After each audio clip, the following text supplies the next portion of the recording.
Hi and welcome to VerityHearts, it's Vera. Today we're continuing on our 4 deadly Ds. Now just as a quick recap, the mind uses these 4 techniques to keep us safe. Our mind is great. It wants to keep us safe. It wants to keep us in the familiar because the familiar equals safety. Now, it's fine to give us messages of danger and get us to change or rethink our actions if there is a real danger.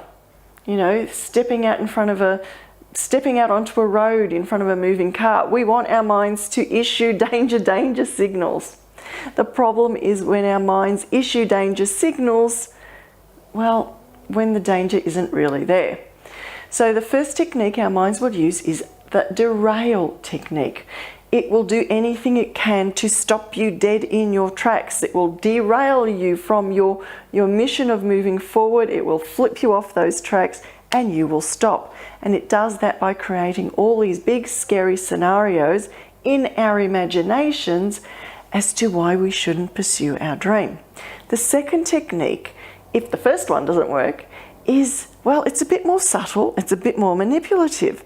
And it's the technique of dissuasion. Now, dissuasion uses logic. It uses logic to keep us safe, secure, and exactly as we are. It's where all those pros and cons live, where you create lists, where you're thinking through logically. But the point is, the mind is wanting to keep us as we are. And our dreams, our goals, our visions, they're living in our hearts. They're living in that spark of joy when we think about the future. So when we get into that logical mode, well, we get lots of negative arguments as to why we shouldn't really go after this. It tries to dissuade us. It tries to convince us that, well, you don't really want that, do you? Because look at all this negative stuff. Anyway, failing that, if you've managed to put all those doubts and those negative messages in their box, if you've managed to shut out those negative scenarios that you've been imagining, well, technique number 3 comes into play, and that is distract.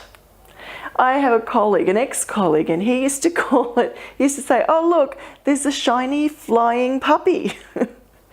It's something that will take your mind off what you believe is so important to you and, oh look, over there, isn't that more interesting to look at? The other way is, isn't there a higher priority of things I should be working on? Distraction is the mind's technique, again, to keep you safe from moving into the familiar, even if it's your chosen unfamiliar. It wants to keep you in what it knows.